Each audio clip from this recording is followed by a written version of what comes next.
So this is a reef tank that has recently been installed into the wall of this house. Now my first concern is ventilation. Anytime that you're installing an aquarium, particularly in the wall, try to make sure it's as ventilated as possible. This isn't too bad. There's definitely some area that air can go through. I have seen other ones where people have basically even put seals in to make sure the light doesn't get through, and they've really choked off the air so the air can't get in. So vents, anything you can do to ventilate to allow air to get in is your friend. I'm not too worried about this one, but it's definitely a point, particularly in summer when the tank gets hotter and your dissolved oxygen level is lower. That's more of a problem. And as you get more fish and you've got more good bacteria growing down there, then the amount of oxygen that needs to be available to the aquarium needs to absolutely improve.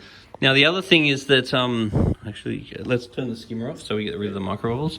The next thing is that when I arrived here, these outlets were facing down and the top of the tank was completely flat, which means that no gas exchange is occurring.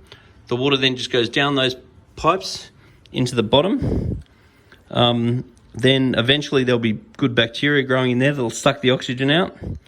There is a bit of keto there, which is cool, and then the water goes back up again. So surface agitation is super important. So now that we've moved these, the microbubbles will go away once we've turned the skimmer off, because that was giving microbubbles because of the way it was set. And then we've got good surface agitation, because making sure that you've got good surface agitation on the aquarium is absolutely crucial. The other thing is this aquarium had very low pH, even though the KH was okay. And if you don't have adequate dissolved oxygen levels, or that's the opposite, if you don't have enough, if your CO2 level is too high because you're not getting good gas exchange, the CO2 will create carbonic acid and it will make your pH go down even though your KH is right. Now the next thing I'm worried about is these lights here. They don't have 420 nm diodes, so it is my experience that any of these units that don't have 420 nm diodes, they just don't seem to go as well for the corals. The 450 diodes look awesome, but they reflect light a lot more than the corals absorb them. So in a perfect world, I would have rather get a unit that includes 420 nm diodes. So in this case, we might get like an extra light or something that is going to include the 420. Then I tend to get more success. Because it is such a powerful unit, you may get away with it anyway. But it is absolutely my experience that lights that include the 420, I have more success with them. Now the next thing that I'm concerned about is that with this aquarium, the water goes around the back to where the pump is.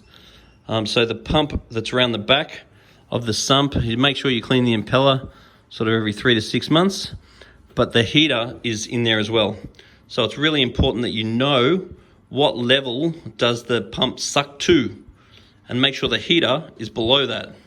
Because if the pump sucks that high and the heater's here, when the heater's out of the water, it can blow up. So it's better if the heater is under the water, even when the sump is sucked completely dry. So that's just something else to be aware of. Next thing is filter socks. Filter socks are very effective and they work as long as you clean them very regularly. But nearly every time that I go to someone's house, the filter socks are rarely cleaned properly and they end up just overflowing across the top. So if you're prepared to clean your filter socks regularly, like twice a week, that's cool. If not, I tend to just get rid of that, put some poly filter in there, and the poly filter I get much better results from. And that's not normal filter wool, that's actual poly filter, because the normal filter wool will clog up super fast. The other thing is the tank doesn't really have any biological media, which when there's not many fish, no big problem. But as this tank's got a tiny bit of ammonia in it, so I'd rather have some marine pure. And I definitely stick with marine pure. It's the real thing. It's had the real research gone into it. And there's plenty of copy products, and I have not found as good a success. So I'd put some marine pure there, maybe underneath the skimmer or even in that section there. And then there's some Chato. Now that over time tends to deplete in iron. So if you find that it's not going as well as it did, and it's nice if it sort of rolls around as well, and you need to make sure there's a light over it, so it can absorb the light, and it can. And if you find that it's not doing as well as you want, and you've got it lit properly and it's circulating properly, then dosing the tank with iron tends to really help, because that tends to, an iron manganese mix, or there's various products you can use, and that really helps that go well. And then the next thing is just considering whether to use a quarantine tank. A quarantine tank is a great idea under all circumstances, but sometimes with a small tank we're only going to keep half a dozen fish. Some people choose not to have one because the extra effort they may not justify, but it is really worth it, because that means that when you buy your new fish, you can put them into a slightly lower salinity. You can control any pathogens, you can monitor the fish before you put them into the tank, and ensure that under no circumstance do new fish go into the tank for more regularly than once a month. And if you're worried about your fish at all, make sure the salinity is on the low side.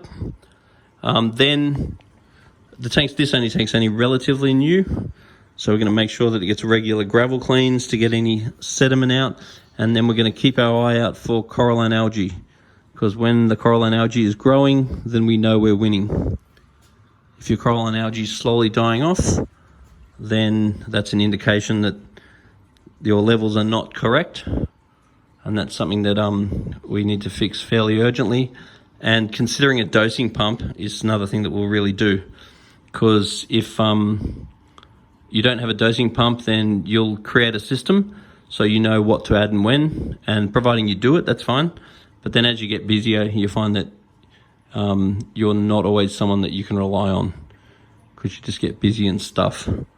So anyway, if you've got any other questions about this tank, it's a brand new tank.